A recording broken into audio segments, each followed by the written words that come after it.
27వ తేదీన జరుగుతున్నటువంటి రజతోత్సవ సభని పరిశీలించేందుకు పెద్ద ఎత్తున మహిళలు కూడా ఇక్కడ చేరుకుంటున్నారు. మహిళలందరూ కూడా చేరుకొని ఇక్కడ ఉన్నటువంటి పనులు కూడా పరిశీలిస్తున్నారు. ప్రస్తుతం వారిని అడిగి తెలుసుకుందాం ఇక్కడ ఉన్నటువంటి ఏర్పాట్లు ఏ విధంగా ఉన్నాయి, ఎందుకంటే పెద్ద ఎత్తున సభను కూడా ఏర్పాటు చేస్తున్నారు కాబట్టి మీరు చెప్పండి అమ్మా, మీరు ఎక్కడి నుంచి వచ్చారు, ఈ సభ ఏర్పాటు ఎట్లా? పరకాల నుండి వచ్చామండి. చాలా బాగా ఏర్పాట్లు చేస్తున్నారు.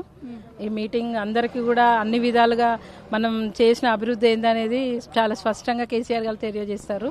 ఇప్పుడున్న ప్రభుత్వం ఏ విధంగా అయితే మనకు అన్ని అనర్థాలు తీసుకొస్తుందో దాని గురించి పైన కూడా క్లారిటీగా మాట్లాడే ఉందండి. మీరు చెప్పండి, అంటే ఇప్పటికే కాంగ్రెస్ ప్రభుత్వం అధికారంలో ఉంది, కానీ వారు చెప్తున్నారు గతంలో చేసినటువంటి అప్పుల వల్లనే ఈ పార్టీ పరిస్థితి ఇట్లా ఉన్నాయని చెప్పేసి వారు చెప్తున్నారు. మహిళలకు సంబంధించిన ఉచిత బస్సు కూడా ఇవ్వడం జరిగింది, దానిపై ఏమంటారు? హామీలు ఇవ్వడం వరకే సరిపోయిందండి కాంగ్రెస్ ప్రభుత్వం. ఏ ఒక్క మహిళకు కూడా న్యాయం జరగలేదు. 2500 ఇస్తామన్నారు, అది లేదు. బస్సు ఫ్రీ బస్ అని పెట్టిరు, దానివల్ల కొట్లాట తప్ప ఏం లేదు. మహిళలకు అగౌరవం జరుగుతుంది బస్సులలో చెప్పాలంటే. ఏ రకంగా కూడా మేము సాటిస్ఫాక్షన్ లేదు. అంటే 200 యూనిట్ల వరకు కూడా ఫ్రీ కరెంట్ అనే విధంగా కూడా చెప్తున్నారు కదా, అది అందరికీ రావడం లేదు కదండి. అందరికీ రావడం లేదు ఫ్రీ కరెంట్ అనేది, అంతా తాత్కాలికంగానే జరుగుతుంది. లేదండి, గ్యాస్ ఇవ్వడం లేదు. గ్యాస్ ఇవ్వడం లేదు. మీరే చెప్తారమ్మా, జరుగుతున్నటువంటి సభ ఏర్పాట్లు కావచ్చు, ఇప్పుడున్నటువంటి ప్రభుత్వం సంబంధించిన అంశాలపై. ఇప్పుడు కాంగ్రెస్ గవర్నమెంట్ వచ్చి దాదాపుగా 16 నెలలు కావస్తుంది. అయినా వాళ్ళు ఇచ్చిన హామీలను తుంగలో తొక్కి ఇంతసేపు గత ప్రభుత్వ వైఫల్యాలను మాట్లాడుతున్నారు తప్పే వాళ్ళు ఏం చేస్తాము, మేము ఇంతవరకు ఏం చేసినాము, ఏం చేయగలుగుతున్నాం అనేది చెప్పలేకపోతుండ్రు.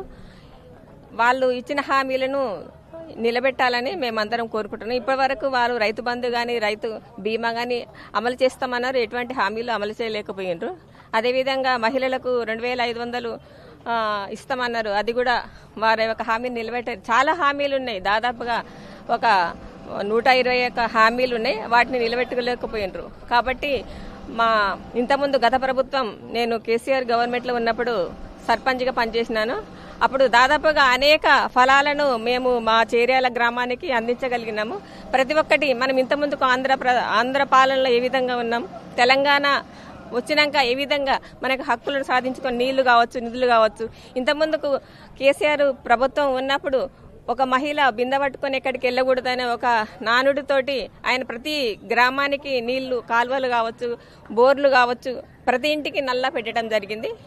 ఇప్పుడు కాంగ్రెస్ గవర్నమెంట్ వచ్చి 16 నెలలు కావస్తున్న తరుణంలో చాలా తండాలలో, చాలా గ్రామాలలో నీళ్ల కోసం కొట్లాడడం జరుగుతుంది. అటువంటి వాటిని నిలువరించాలంటే మళ్ళా టీఆర్ఎస్ గవర్నమెంటే రావాలి. టీఆర్ఎస్ గవర్నమెంటే వస్తుందని మాకు చాలా నమ్మకంగా ఉంది. కేసీఆర్ ఇప్పుడు ఈ సభా ప్రాంగణంలో వచ్చి ప్రజలకు మనం ఏ విధంగా భవిష్యత్తులో ముందుకెళ్లాలి అని దిశానిర్దేశం చేస్తారు. కాబట్టి ఇన్ని రోజులు ఓపిక పట్టిండ్రు మన కేసీఆర్ గారు. ఇప్పటి వరకు ఈ ప్రభుత్వం ఏం చేస్తుందని అని చూస్తూ ఉన్నారు. కాబట్టి ప్రజలందరికీ ఉత్సుకతతో మనం ఏ విధంగా ఉండాలని దిశానిర్దేశం చేయబోతున్నారు. మరికొంతమంది మహిళలు ఉన్నారు, వారిని అడుగుదాం. మీరు ఎక్కడి నుంచి వచ్చారమ్మా? మేము జనగామ నియోజకవర్గం నుండి వచ్చాము. మా ఎమ్మెల్యే గారి ఆదేశాల మేరకు ఇవాళ సభా ప్రాంగణం చూడడానికని వచ్చాము. చూసి మా జనగామ నియోజకవర్గ ప్రజలు ఎంతమంది తరలి వస్తారనే దాని కొరకు మేము ఇవాళ రావడం జరిగింది. 16 నెలల కాలం జరిగిన కాంగ్రెస్ ప్రభుత్వం ఏమీ హామీలు ఇచ్చింది కానీ ఏమీ చేయలేకపోయింది. కాబట్టి ఈ సభకు మా నియోజకవర్గం నుండి మహిళలు కానీ రైతులు చాలా ఇబ్బంది పడుతుండ్రు. రైతులు అందరూ స్వచ్ఛందంగా ఇవాళ ఈ సభకు రావడానికి ఎప్పుడు 27వ తారీఖు వస్తుందని ఎదురు చూస్తూ ఉన్నారు.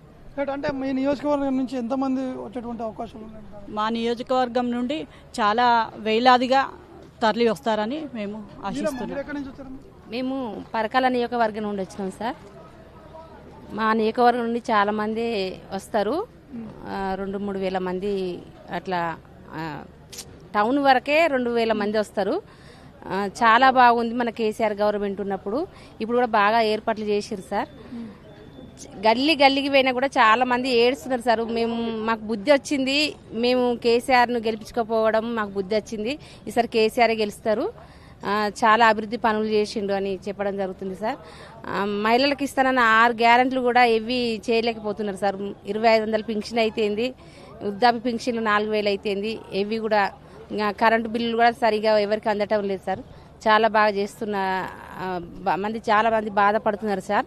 ఈసారి కేసీఆర్నే గెలిపించుకుంటానని మాట్లాడుతున్నారు. మొత్తానికి అయితే ఖచ్చితంగా కేసీఆర్ మళ్ళీ వస్తే మేమందరం కూడా బాగుపడతామని చెప్పేసి కూడా మహిళలు కూడా చెప్తున్నారు. వారు ఇచ్చేటువంటి హామీలు కూడా ఇక్కడ నెరవేర్చలేదు. మాకు ఎన్నో హామీలు ఇచ్చారు, నమ్మి ఓటు వేశాం, కానీ ఇప్పుడు మా గొంతు కోసారనే విధంగా కూడా మహిళలు కూడా ఆరోపిస్తున్నటువంటి పరిస్థితి నెలకొంది.